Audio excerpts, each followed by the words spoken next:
Well, hello again, all the boys and girls out there in YouTube land watching. John and Ellie of Georgia Beer Reviews back at you today with another edition of Stout Sunday.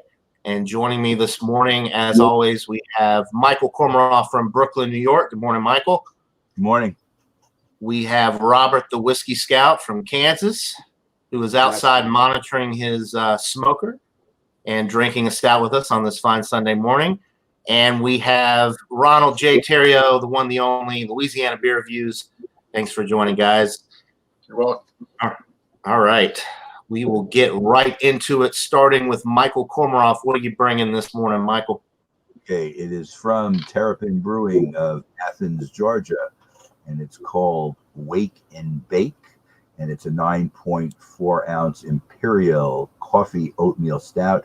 You can see the pictures on the side were interesting, like made with Jittery Joe's coffee. You have, I guess it's a, I'll get it. This always happens. Bob, what time are you going to be here? Okay, thanks.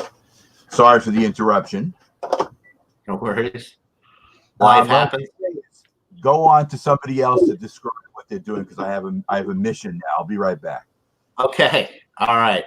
So we got what Michael's drinking there. Robert, what are you drinking this morning? This morning I have a 5%er. It's from Tallgrass Brewing Company.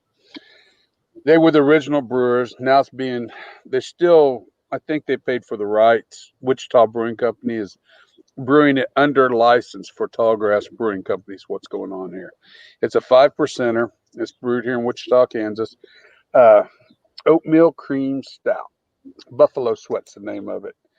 And it's really, I bought a 6-pack. It was worth every penny. We'll get into that in a little bit. All right. Sounds good. All right, Mr. Theriault, what coffee milk stout are you bringing this morning? Well, this is from Memphis, Tennessee, and it's called Wiseacres. Get up to get down. And you can't get up without some coffee to get you going, and then you can go to the dance hall and get down. All right. And there it is. 5% alcohol. I assume that's what they mean, right? Got to get up to get down. All right. Right. It's I don't know the IBUs. They don't list it on the cans. Probably not too high. I'll pour some of it. And then here comes Michael. There you go. It looks nice, doesn't it? Yeah. Black and tan. Black at the bottom, tan at the top. Or beige. All right.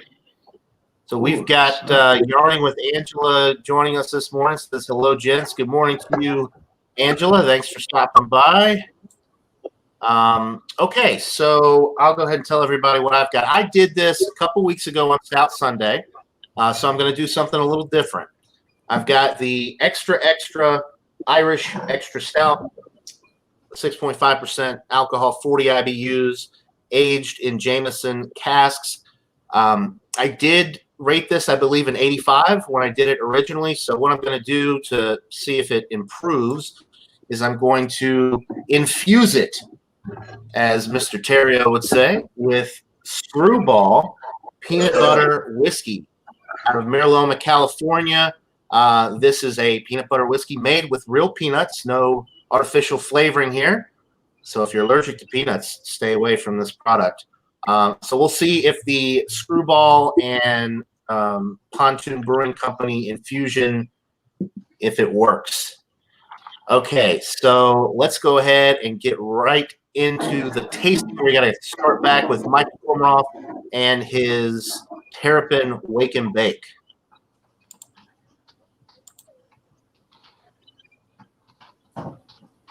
Anyway, there we are. Very thick, beige to even darker, I guess. And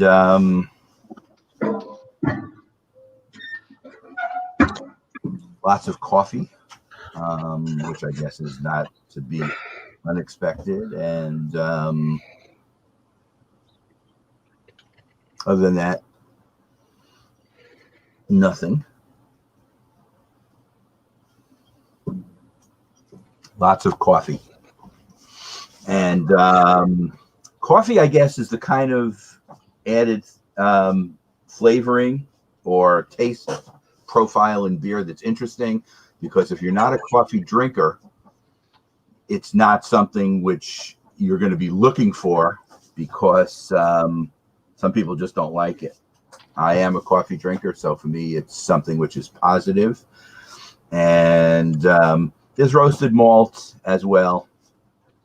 And it's a steady, very nice coffee flavor, which is a positive thing for me in beer in general and in this one.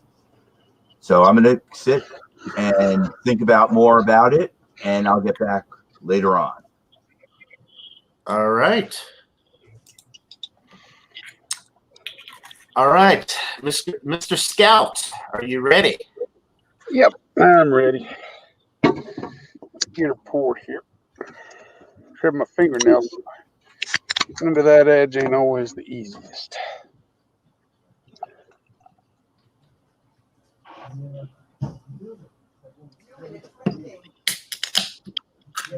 All right. It's a little bit more carbonated than what I normally expect, but at a 5% stout, it's kind of not too surprising. It's got a good tan head. It is a little bit thin, but you can't see through it. It's not too see-through. The head was probably a finger and a half, and it's fallen pretty quick despite the carbonation. On the nose, you get dark chocolate right off the bat.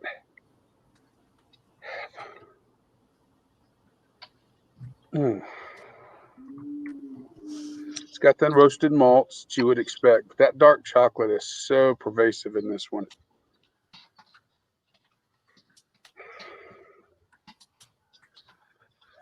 And it just smells so good.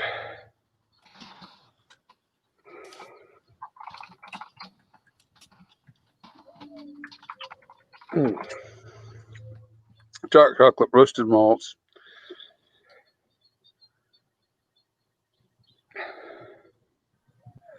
Almost really a vanilla note to it, a little bit of a vanilla note as well.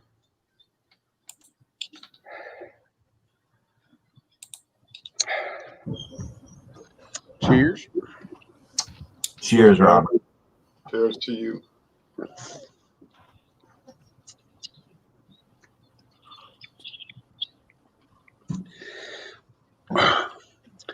Usually your high ABV percentages, this does drink a little thin, but it also has that oatmeal mouthfeel. It's slick in the mouth, and it has a little bit of that lactose coming through.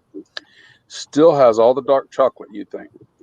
But I think they tried to build the mouthfeel with the oatmeal and the lactose, because at a higher ABV, generally those always come in a little thicker. You don't have to work to, I guess, as a brewer, as part of the process to keep that thicker, heavier mouthfeel.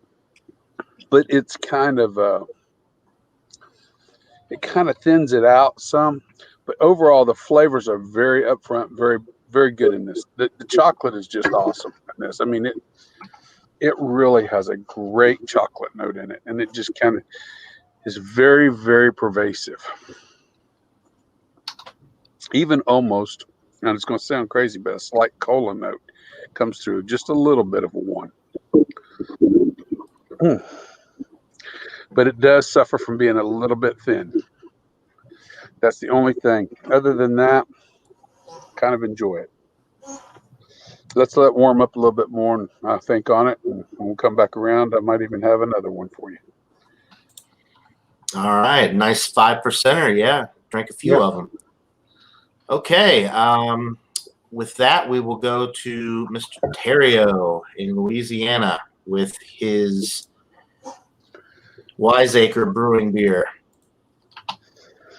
Okay. I've had that Buffalo Sweat, I think twice. And someone sent it to me the first time, and I was like, I don't think it's a good idea to send me beer. And he's like, oh, no, you can't get this. And then I think I remember like a month after he sent it, it came in, started showing up around here. But that's happened so many times with me because you just don't know what the distribution is going to do month to month. But then it's gone. You know, we don't get their, well, like you said, we can't get their stuff anymore. But this Wiseacre, we get a lot of their stuff. Memphis is only 5.5 hours from my house, so.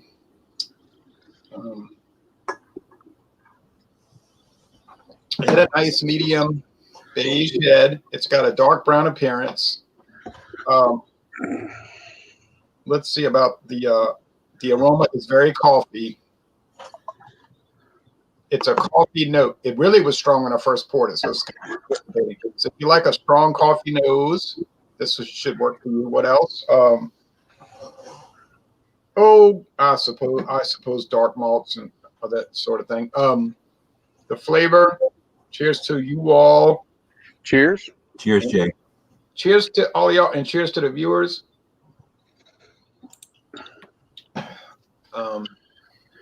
Well, there's coffee. There's a little acrid note. I don't remember what I scored it when I wrote the written review and the revisit. I remember that there's echo. I remember that I was favorable towards it. Now, some people, they'll try to pin me down on a criticism like, well, you gave this beer an A this month, but I noticed in 2013 you gave it a B+. So what's the problem? There's a definite consistency problem with your channel, I must tell you. And I'm like, well, that was 7 years ago. And I'm not sitting there like, what do you call it? Fixated. I'm not fixated, as Sigmund Freud would say, on a beer review I made 7 years ago. And I'm doing hundreds a year. How can you possibly remember that? And it's also strange that viewers would know more about my channel than I do. That's kind of weird, But right. So I don't. Stalker. There's no doubt about that. But I think it's good to not remember really so well what you scored it previously, because then it doesn't influence your current review, right? And anyway, things can change. Lots of variables. What are variables? Things that can change. So things can change over 7 years. By golly, things can change in 6 months. So I wouldn't get too obsessed with something that was all long ago. There's char. It's not burnt. It isn't burnt. There's a little, like a little acrid note, a little acidity probably coming from the coffee. Coffee has that creamy mouthfeel. Look, light to medium body. It's more of a porter body than a stout body if you want to get techno. Of course, a stout is a type of porter, but I don't find that this porter is very stout. It's not really so stout. It's a medium sweet to dry finish. I didn't pay too much for it. I'm enjoying it. So if I didn't pay a lot and I'm enjoying it, sounds like we're on the right track, right? I think so. Absolutely. That's it. All right. So cheers to everybody in the chat. We got a lot of people watching this morning. Thanks for tuning in. Nina, Jeremy, Blake, Flacco. Yeah. Happy Sunday morning, guys. Crack open a beer and drink along with us. So we have got, go to me here. I have got the, where is it? There it is. The Pontoon Brewing Extra Irish Stout, 6.5%, 40 IBUs. So I did this a couple weeks ago, and to see if it improves, I infused it with the Screwball whiskey. So I already poured it. It did pour initially with about 1.5 fingers worth of tan head, which is dissipated, but there is that little thin layer left behind. The aroma is definitely improved. So you're getting dark chocolate, you're getting the roast from the malt, and then peanut butter. The peanut butter is coming through really nicely. I think I poured the perfect amount. It's not too much. It's not taking over the aroma, but the peanut butter is definitely there. Maybe a little light caramel note in there as well. All right, so I'm salivating here. I'm going to go ahead and get into it. Cheers, guys. Cheers, John. Cheers to your Cheers. exemplary infusion. And Shane, I see you, buddy. I'll let you in just a second. Okay, so on the palate, I'm getting dark chocolate first and foremost. You're getting that bready malt character in the middle. Very, very roasty with this. I remember the first time I tried it, that dark roasted malt really shined through. Wasn't so much getting any of the Jameson barrel notes, but Irish whiskey is more mild, mellow anyway, so I wasn't really expecting anything over the top with that. So the peanut butter is definitely coming through. It almost has a little bit of a Reese's peanut butter cup thing going on, which I was hoping it would because of the combination of the, the chocolate notes you get from the roasted malt and the addition of peanut butter whiskey. So it almost tastes like a chocolate peanut butter stout now. You little infusion snickerdoodle. I learned from the best.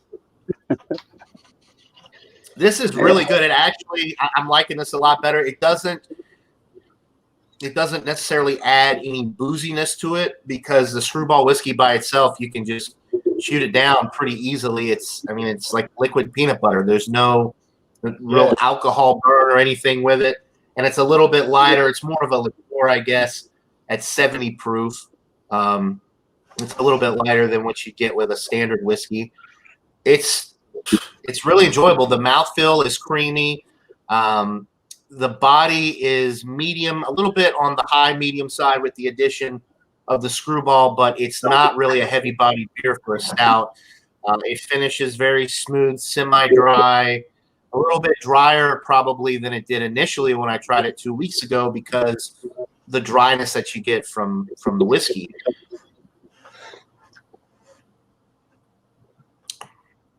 It's really dang tasty, and I'll give a rating here in a little bit. The carbonation is pretty much non-existent. It was low to begin with, and then with that little shot of whiskey in there, pretty much I'm not getting any carbonation. It's very enjoyable. If you like peanut butter chocolate stouts, I think you'd really like this infusion. So let's see. We got to go back. We got to add Shane Fudge to the stream. All right, Shane. Good morning, Shane. Shane. How's it going? Pretty good. Good. Long time no see. All right. And you are just in time. Everybody has given an initial, breakdown of their beer. So we will go right to you. What are you drinking this morning, Shane? Well, I just found this about a week ago. I didn't realize it was in stores near me, but I thought it might be soon. And I asked a young man that I knew hadn't been working there very long, didn't know what I was talking about. I said, "You guys have this beer?" And he came back with the single version of it. And I was like, "No, that's not what I'm talking about." When I got all the way up to the front, the guy that knows me at the store and knows I look for this beer all the time is like, "Hey man, we got some of that stuff in. You want one?" I'm like, "Yeah, get me a 4-pack." And it's the Ozark. Oh wow! Double cream stout from this year, just released about a couple weeks ago, I guess. It's from Rogers, Arkansas. And I'd love this beer. I have not had this year's version yet. Get some stuff. No. I don't have a stout to join you guys with this morning. I was watching you guys and I'm like, wait a minute. I forgot about it. I do have a lot of stouts right behind me, but they're not. That's the infamous stout that you and Jeremy Vincent speak so highly of. So the new 2020 version. What's the ABV of it? It doesn't say on the can, but I believe it's around the 10%. And that comes out of Rogers, you say? Yeah, Rogers, Arkansas. It's not far from you, man. You actually. No, my aunt Sarah used to live there before she passed years ago. It's up in the very northwest part of Arkansas, like close. I know exactly where it's at. Yeah. Yeah, right there. On US Highway 71. I'm ready to go. I guess so. Yeah, it's just north of like Fayetteville and Springdale and Bentonville area where Walmart, headquarters are. Yeah, I've been through there. Yeah. Yeah, oh, it's beautiful. The pig trail, it's beautiful up there. Yeah, I rode the pig trail. It's great for if you're motorcycle riders, man, bike riders. That's a great place to ride. Shane, Jeremy sent me one of those from 2019 last year, the ones he sent me, and it was terrific. Can I make a comment real fast? Somebody said on my channel in a comment, they said, Shane keeps bringing up Ham's beer. It's like your resident comedian. I said, yeah. I said, Jeremy, it was Jeremy you was talking about. I must have put the wrong name. I said, Jeremy is our house troll. Jeremy, you can come on, man. Come on over. I'll teach you a lesson. You ain't very far away. No, Jeremy can drink some bread in Little Rock, Jeremy. That's right. You can drink some hams. And hang out. Oh, look at that beer there. Woo! Look at that carbonation. Yeah, yeah, that's pretty. Wow. Yeah, this is one of my favorite beers in our, as far as stouts, now the bourbon is just popping off of this. I heard it had a little bit of heat to it this year, which has notoriously been really, really smooth in the years past. So, yeah, the bourbon is very dominant. It's usually really heavy on the chocolate smell. Do y'all want me to go ahead and do? I mean, I don't know. Yeah, go for it, man. Go for it. Yeah, it's got my mouth watering a little bit, so I'm gonna go ahead and. Oh man, the chocolate and the bourbon together is just such a nice aroma. It's a beautiful beer too, as you guys can see it. Yeah, regenerates the head really well for a high ABV beer like this. That's pretty awesome. That's quality beer for sure. All right, I got to dive in, guys. Cheers. Cheers, Shane. Cheers.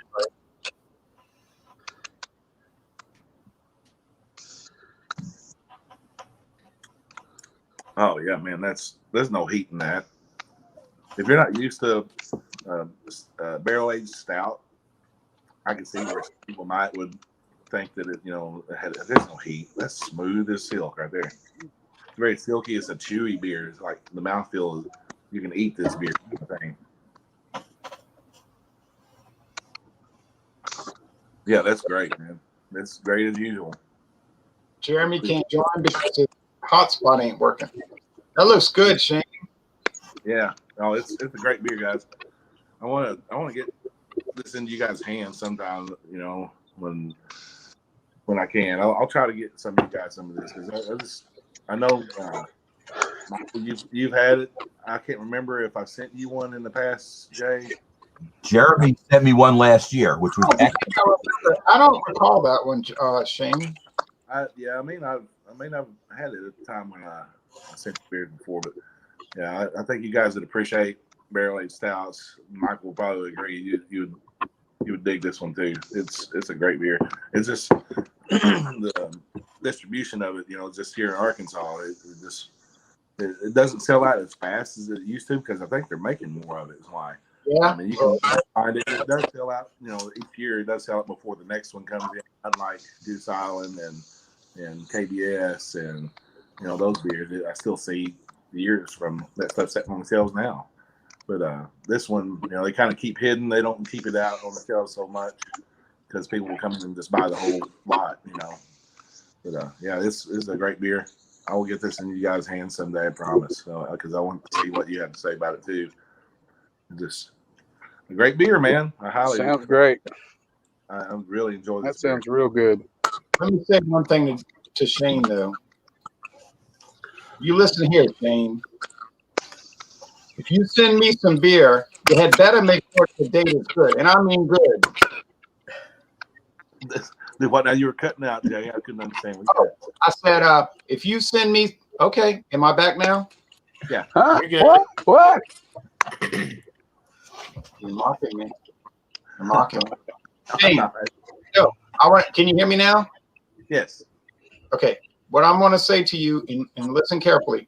If you send me any more beer, you had better make sure that the date is good, and I mean good, because if those dates are not, well, let's say I'll give it a week. It better be a week out the brewery. I'm gonna come after you on the air, guys. Wow, you just remember that. Oh, okay. I'll try to keep I'll be back in a second. My pit's up to Yes, temp, sir. and I need to throw that salmon on there. I'll be right back. Get All that right. salmon. Yeah, Robert's multitasking this morning, drinking stouts and getting his barbecue, Sunday barbecue ready. Oh, yeah. All right. So let's see. We will go back around. I can't wait to hear what Shane rates that. That's one of those like right up there with like PBS, KBS, Bourbon County. It's just unfortunate that the distribution is it's so local because I would buy that up in a heartbeat. I don't care. I don't care what it costs. I would buy it as good. Well, we got that kind of money that around. Oh, come on! What if it's a $20 can? I'm buying it at least once. No, Because you know it's going to be a 98 to 100 rating. So Yeah, I'm not complaining. I said when you got that kind of money, you may as I would well almost guarantee it. I wouldn't be surprised if Shane Davis got a hundies to beers like that. Yeah. All right, so let's go back around. Michael with his Terrapin Wake and Bake. What are you thinking, man? Shane, I have Terrapin Wake and Bake from Athens, Georgia. It's their Imperial Coffee Oatmeal Stout. And as you can see, I've been working on it. The head now has gone down quite a bit. Hold on a second, John. Somebody got some bad chirping. Somebody got some bad chirping going. Okay, let me. I think it was Whiskey Scout. He just muted himself. Okay, that should take care of it, and they can just unmute themselves when they're. Okay, so anyway, back to this. You can see that the head now has gone down to very small. Just a little, very small head. But as it warms, the intensity of the coffee has picked up. So if you are a coffee stout kind of person, this is one you should pick up. I think it may be out of production, though. So I'm not sure you can pick it up at this point in time. Or maybe you can. I'm not positive. I think it is out of production, though. I have another one. They do come out with a new version every year, to my knowledge. They're still doing that. I think this must either be last year's version or possibly even the year before. And if it's the year before, the coffee's really held up well. But it could be last year. I know it's not the 2020 variety because I got it from my nephew in January, and I don't think the 2020 version would have been out by then. So it's probably 2019. It's very good. I am going to give this a 97. Oh, wow. And I'm rating it as a coffee stout. I'm not rating it as a stout in general. So if you love intense coffee and roasted malts, this would be a beer for you. The alcohol is very well masked also. So it doesn't drink like a 9.4. It drinks more like a session stout. But you have to like coffee. If you don't like coffee, stay away from it. That's an incredible, 97 out of 100. I've always been impressed with the Wake and Bake. I had the 2016 version, and I think I had the 2018 version. Both were very, very good. And they do use varying amounts of coffee. The one that I had, I remember it being a little bit more chocolatey, not so much with the coffee, maybe a little bit more balanced. But either way, you do still have to like coffee for those beers because Wake and Bake, that's their thing. They do put a lot of coffee in there. So 97 out of 100. All right, that's getting Stout Sunday started off right. We got to see if Ron's stout stacks up Michael's. I don't know. What are you thinking, Ron? The Wiseacre. Well, it's very nice, but it's no 97 out of 100, of course. But let me say, I'm going to give the score, and then I want to say something to Michael and to everybody. I think this beer deserves about a 93. It's most excellent. It's getting into the most excellent range, but I wouldn't overplay it. It's very nice. The price is right. I might have got you copyrighted hit on that, making that statement, but I didn't mean it in that sense. The price is good, and I enjoy it. I would recommend it. Wouldn't go running around searching for it, but if you run across it, you could get up before you get down. Now, does that sound right? Like a 93? Yeah, it's a solid A. Getting into the solid A range. So It's your beer. score.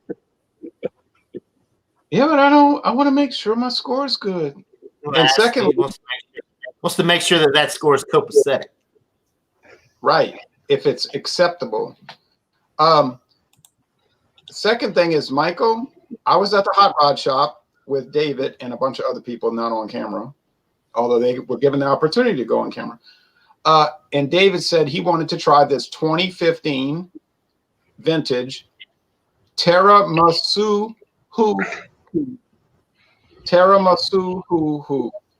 from Terrapin, 8.5% alcohol. Boy, Michael, that thing, that was a high score. It had a wax top. We had to get the wax off and then take the cap off.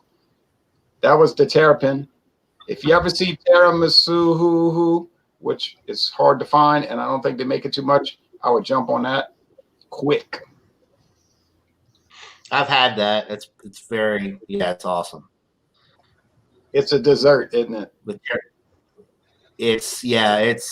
It's definitely one of the more dessert-like stouts. It's got that real thick, creamy body mouthfeel, and it's just it's liquid bliss in a glass.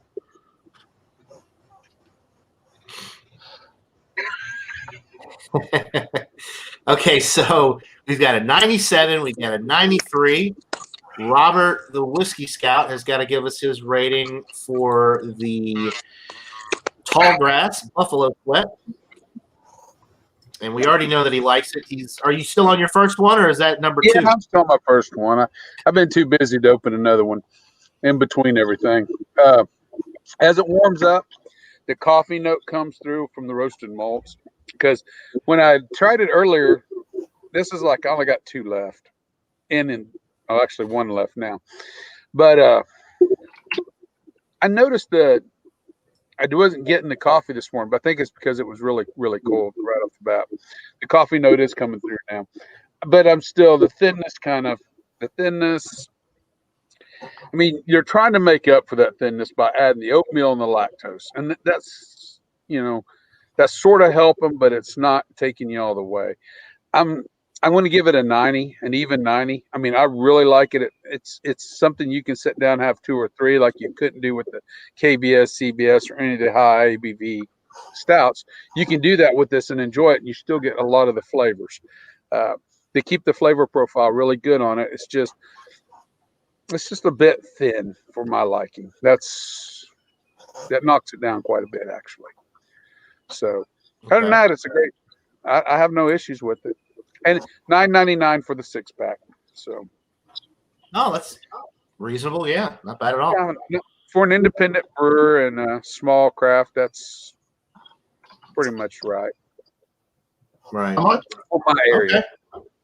How much? Sounds good. Really quick question before we move on. I'm curious, what are you cooking today on the smoker there? Oh, I tried to show it a while ago. I got a salmon fillet. So I got it coated in. I got butter pats laid over the top of it. Had it in lemon juice upside down in the fridge for about a couple hours. Then I got some. I don't really get real crazy like a lot of people. I just put a little lemon pepper over top of it, the lemon juice, a little Himalayan sea pink salt on it, and butter, and it'll go in there. It's running 250, which is a little high. I'll adjust it down when we get done here. I run it about 4 hours, about 225, and it'll be good. All right. Yeah, sounds good. Okay. I will go ahead and give my score real quick, and then we'll go to Shane for the grand finale with the BDCS there. I'm sure it's going to be amazing. So once again, the Pontoon Brewing infused with the Screwball. So we got an 85 2 weeks ago. This brings it up at least a whole letter grade. So 85, I'm going to go with a 95. The peanut butter chocolate combo is really nice. It adds a little bit more body to it. The dryness from the Jameson and from adding the additional whiskey, it's got that really nice dry finish. It maintains a creamy mouthfeel. My only complaint really is that there's no carbonation, but it had no carbonation to begin with, and then I added the whiskey. So, you know, I mean, you don't typically get a lot of carbonation with stouts anyway, so it's not really a negative. It's just I'm noting it for the viewers out there. But it's an excellent combination, and I think pretty much any standard stout that's just kind of run of the mill, nothing, you know, like Guinness pair well with this. The Murphy's Irish Stout. There's a lot of pretty standard stouts that I think would benefit from the addition of the Screwball whiskey. So 95 out of 100 for the stout and whiskey infusion. It's a solid A, and I'm really digging it. So with that being said, we've got to go back to Shane Fudge with his BDCS, just probably one of the best beers on the planet that nobody can get. That's always seems to be the case. My beer's better than yours because you can't get it, right? Well, My beer's better than your beer. You know, and I'm sure all of us have probably had something as good or not, if not better than this. But for Arkansas, man, this is freaking phenomenal beer. There are some other ones in the state that rival this, believe it or not. The Lost 40, their 90 Night is phenomenal. They aged it in like 3 different barrels. The BDCS is typically aged in, I think it's, what is it? Kentucky. Some of you guys, Whiskey Scout, you can help me out with this. It's Heaven Hill. That's what it is. Heaven Hill bourbon barrels. Yeah. That's what I mean. You go to the brewery there in Rogers. It's a small little brewery. It looks like a barn kind of from the outside, and they have all these whiskey barrels lined up around that side, kind of marking off the outdoor area where you can sit and drink. And they're all Heaven Hill barrels, and that's what they use.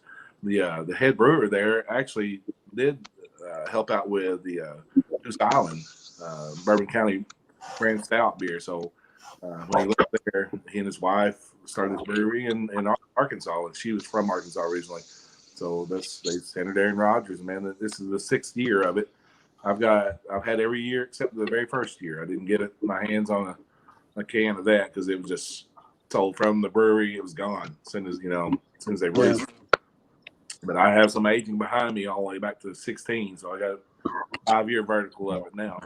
And I'm going to try to get my hands on another couple of 4-packs of this. It is pricey. Depends on what store you buy it from. I bought it anywhere from $22 a 4-pack to this 4-pack is $28, and that's about how much it is every year at the store in Cabot that I buy it from, Cabot, Arkansas. But man, this is great. The other one that would rival this, might be even a little bit better than this, is the Flyaway Brewery in Little Rock, just all the way from Lost 40. And their Lord God. I've come on Stout Sunday with the Lord God from Flyaway before, and it actually was on Easter Sunday this year. I remember it now, and it is awesome too. But man, this BDCS is a great beer. It's like, as I've said here, it's such a chuggable beer for this high ABV. I can chug that can of it easily. How often can you say that about a barrel aged stout that you can chug it? And but this one. So smooth, but I'm definitely feeling the effects of it. I haven't had breakfast yet. I had a cup of coffee, and that's it. And so, a little over halfway through it, and I'm like, okay, you feel it. I haven't stood up yet, so I'm sure I'm going to feel it when the blood rushes from my feet to the head, And it's a great beer. I really I can't say enough good things about it. I'm so proud that it's from Arkansas. Really? But that in the Mater Familias from Arkansas too. That's another one I know you've given very high marks. From Missouri. And that one, Missouri. That was a lot like the 90 Night, and then it's aged in several different barrels. That's from Springfield, Missouri, which is just across the border from Arkansas. It's real close to Branson and to Rogers, Arkansas. It's just about an hour. 40 miles north. Yeah, about an hour. Yeah, it's not very far from you at all. I mean, you're what, an hour or two? For me? Springfield's going to be about 2.25 hours, roughly. See, it's about 4.5 hours from me, close to a 5-hour drive. Yeah. Yeah, we do get that one in Arkansas. It's easier to get. when it comes out than the BDCS really. But it's man, that one's a phenomenal one too. There's a lot of really good barrel aged stouts coming around this area, but as there are everywhere, man. I mean, you find other beers that are probably just as good, like I said, or if not better than this one. But man, this is one of the great ones that not many people get to try, and I definitely want to. I keep promising that I'm going to get this into some of you guys' hands that have not tried it. Just see what you think about it. You may be like, "What, Fudge? You're overblowing this." But I doubt that. But if you send 5 of it, go through it in like a. I tend to like a lot of beers. I'm a fan of all styles. I'm not really a beer snob at all. I mean, I'll drink whatever. It don't matter. But I do love and appreciate fine beer, as you all will know. And man, I would give this one like I've given in the past. I think this as good as you're going to get, really. You know, I underestimated that, Shane. It's more like 4 hours for me too. Yeah. Okay. Yeah. Yeah. You and I are probably about 8 hours away from each other now, because that's about that. No. You got to remember, it's not a direct line. It's kind of a curvature, so probably more like about 5.5, 6, I'd say. What town are you in? You're in. Which one? Me? No, Whiskey Scout. I'm I'm looking in at a map. Udall, Kansas. UDALL. Blink a long, hard blink on the road, and you might miss it. Yeah. Drinking this as it warmed up, it's like I like a lot of stout beers. I get that dark fruit, that raisin note, especially if it's a stout aged in a bourbon barrel. That's just what I get. I get dark fruits a lot, and of course chocolate, and roastiness. But this is a lot like if you like chocolate covered raisins, this would probably be a stout you would really like. It's so smooth. And it's a delicious beer. I'm giving this just a 100. This is a 100 All beer. right. I knew it. I'd love to try it. It's a hundy. It makes the ton. Yeah, so I've been trying to save a little bit for when I say hundy, but I could have easily chugged this beer. But it's so dang good, You gotta enjoy it. And the Shane 100 is a little different than an Alex the Beer Master 100. Not that his don't count. Everybody's 100 counts. It's just different. Right. Yeah. Although you do notice that Alex doesn't really give hundreds anymore. I think he's kind of like people were giving him a hard time about all the hundreds he was getting. So now he lowballs everything. So we gotta get him to find that perfect medium. He can't seem to figure it out there. Yeah, it's okay. He's a novice. He can be. No, he does a good job. We gotta He calls us all ball busters. He's like, "Why you gotta ball bust me?" I'm like, "Alex, we love you, man. We're just trying to." We do love him. The point to Little Rock from my house is 6 hours and 13 minutes. I think all of you guys need to figure out how far it is to Arkansas and find your ass here, and I will share. See these boxes. I need some help. I'm serious. I need some help. Robert, you can hop on your motorcycle. Shane's got your chill there. You can hang out for a while. I got motorcycle tore apart right now doing some work. So walking on shit. I'll have to be in my truck. I was looking at this map. It's like the State Highway 55 and State Highway 15, right? I didn't hear. I couldn't hear what my audio. It was cutting out. Yeah, you're good. You're good. Just say it again, Rob. Yes. Somebody's got some audio issue. I was saying is the junction of State Highway 55. Yeah. He just dropped off. It's his internet. It's because he's on his laptop and he doesn't have. So he always has a lot of the background noise. So he has trouble hearing sometimes. It's not you. You just might have to repeat yourself. Here he is. Let me add him back. Here we go. I was telling Robert. I was trying to tell Robert is the junction of State Highway 55 and State Highway 15 in the Sunflower State. It's 1,400 miles from Brooklyn to Udall, Kansas. 21 hours and 14 minutes. That's a trip. Got Yeah. that right. It's closer to Arkansas, Michael. Yeah, I'm closer to Georgia too. I'm It's serious, 1,900 man. miles from me. No, Yeah. 1,100 miles from me. I think I'm To, closer to New York. Jay also than I am. He's funny because in Kansas, I'm in the middle, so I have to go all the way straight across. Yeah. I go to Louisiana though about 13. twice a year usually, because that's where my wife's from. So I don't necessarily go through Little Rock to go down there. I go down through Dallas and take 20 over. I'm sorry, 20 over. But You can stop by at Shane's Place for a couple of quick beers. Yeah. no, I don't quite. I'd have to go 40 to Little Rock. That's way out of the way. I'm going to kind of northwest, actually it's central west, from Natchitoches to the Yeah, Texas line. Where it all lives. Yeah. So Yeah, that would be a long detour. Yeah. The invitation is open anytime any of you guys are passing through Arkansas and you want to come to where I am and drink some beer. I'm serious. I'll hit you up if I ever do. That's a given. I will definitely take you up on that. I will take you up on that, Shane, at one of these days. I will too, of course. I've got right now. I've been saving this bottle of St. Bernardus since 2012, and bought it back then. It's like, all right, I'll buy this bottle of Chimay in 2012 for my daughter's graduation, and I drank that with her. Well, she drank a little bit of it. Graduation night a couple of years ago. Well, my son just graduated, and I've got this bottle of St. Bernardus Abbott 12 that's been sitting there waiting for this, and we're done with graduation, so it's time to pop that one. And I thought, well, while I have this 8-year-old St. Bernardus Abbott 12, I'm gonna at the same time open one of those Westie 12s that's about the same age, and I want to do a blind comparison between those two finally, once and for all. See who's better, St. Bernardus 8-year-old or the Westie 12-year-old, and somebody needs to be around with me to make that happen. I don't remember who it was. I've been waiting for 8 years to do this, and now it's time. And I can't quite bring myself to pop them just yet. They're still right there, but I can't wait to do that and finally see for myself who's better. Yeah.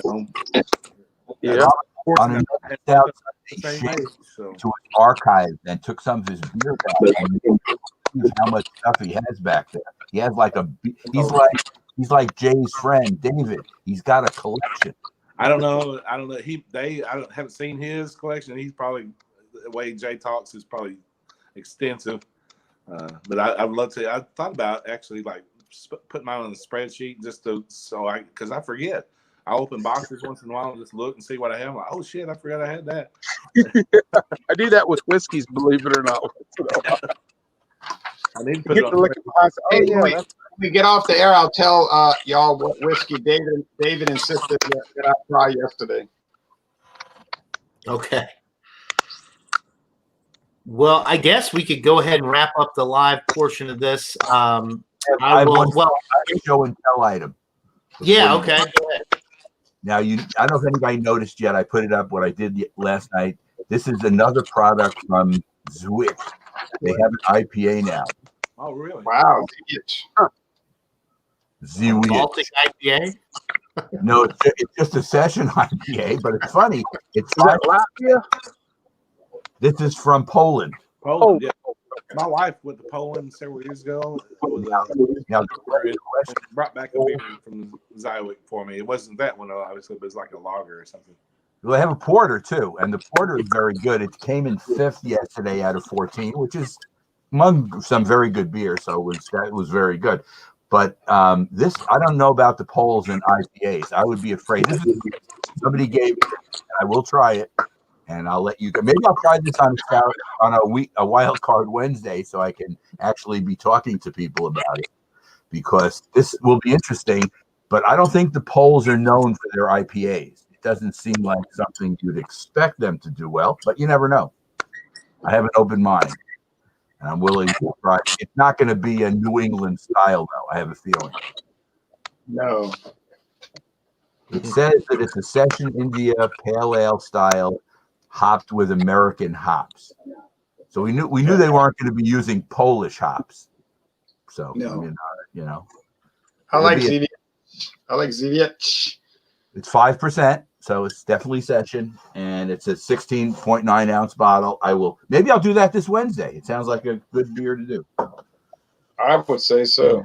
It's the weekend Yeah, after. I wish I could get some ZVH beers here, but I've been looking for them. I've never been able to find them. I don't know why, but so let's see. Before we go off of here, I want to mention tomorrow night on Bumpy Road Brewery's channel, he's doing Golden Ales for Malty Monday, so y'all check that out. Ronald Terrio, Louisiana Beer Reviews, is doing Wildcard Wednesday at 7:30 Eastern. And let's see, Robert the Whiskey Scout is always putting out interesting and exciting whiskey reviews on his channel. No, don't sell yourself short, Robert. They're amazing, especially when your wife joins. That's always entertaining when you do the some of the blind stuff. And she's been down and out for a while. She's been sick, and we ain't been able to do anything. Hey, John and Illy, I got my Golden Blonde Ale. The Baltimore Blonde, yeah. All right. Formerly known as the American Blonde Ale. Pretty sure it's the same recipe. I don't think they changed it. Well, when it first came out, it was a blonde lager. It was a lager. In the last 2 years, it's been an ale, a blonde ale. Now, once contract brewed by City Brewing, now it's actually brewed at the Baltimore brewery that they established.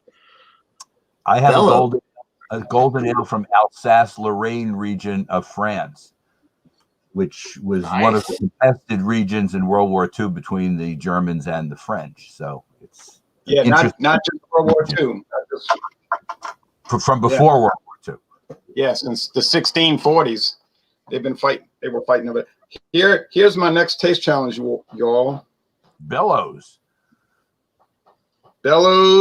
William Bellows. From, it used to be New York, but that was where the headquarters used to be. This is the Kentucky Straight Bourbon Whiskey, aged 4 years. And it's going to go into competition against a Tennessee Straight Sour Mash Whiskey, aged 3 years. And I think it's going to be more or less a draw like this morning was. This morning was pretty much even. But I was able to tell them apart, and I was very happy about that because sometimes you get so discombobulated, but I got it right this morning, so I was happy. But Robert, I am correct. The Tennessee Sour Mash is bourbon, no matter what anybody tells you. Yeah. It is. The only difference is they run it through what they call the Lincoln County process, and different ones do it differently. Like 10-foot of charcoal at like Jack Daniels or something, and 12-foot at I don't remember. They got different thicknesses of charcoal layers and they use different things. Some will use maple, hardwood maple charcoal to run their whiskey through, but it's just a process. And if you look on some of the Kentucky bourbons will say charcoal mellowed on those, and you can guarantee they're doing some of the same process. Now, it may not be as exact a process, but it's still loosely the same thing. So yes, most all Tennessee whiskeys are a Kentucky bourbon, or are a bourbon whiskey, not a Kentucky bourbon, but a bourbon whiskey. But not all Kentucky bourbon whiskeys or bourbon whiskeys can be a Tennessee whiskey. It's they have to be combobulated. Right. Now the next competitor is going to be this, and this will not be a contest. Believe me. This will. You want to see a blowout? See a fiasco? Watch Dickel Cascade Hollow versus Blanton's. That is going to be too bad for George Dickel. But if that don't blow George Dickel away, me and you're going to have problems when we talk about taste buds. You know me, I got to do the round robin. I got to go everything against everything. So yeah. It keeps things interesting, and you never know. You might have one of those just crazy, there's aha always moment. a diamond in the rough somewhere. Yeah, there is. It ain't going to be. It won't be with the plant, but maybe one of these other ones. No. All right, guys. thanks so much for joining. Thanks to Shane Fudge for joining. It's been a while. I always enjoy when you stop by. You're the man. And Whiskey Scout, Michael Kormeroff, Ron Terry of Louisiana Beer Reviews. Thanks to everybody in the chat for joining. We wouldn't be here without you guys. We really appreciate you stopping by and hopefully drinking along with us this fine Sunday morning. So that'll do it for this edition of Stout Sunday. Hope everybody has a great rest of the weekend, and we'll see you all on the next one. Cheers. Wait, hold on. everybody. Wait. Oh. Before you go, I'm going to do an imitation. Ahead, I like to do impersonations, so I'm going to imitate. Hold on, I'm going to imitate Eric Frontfelter, Thomas Meadows 75. So here's my imitation. Uh-oh. He just disappeared. Yeah, that's All right. it. All right. We'll see you on the next one, guys. Cheers. Everybody. Later.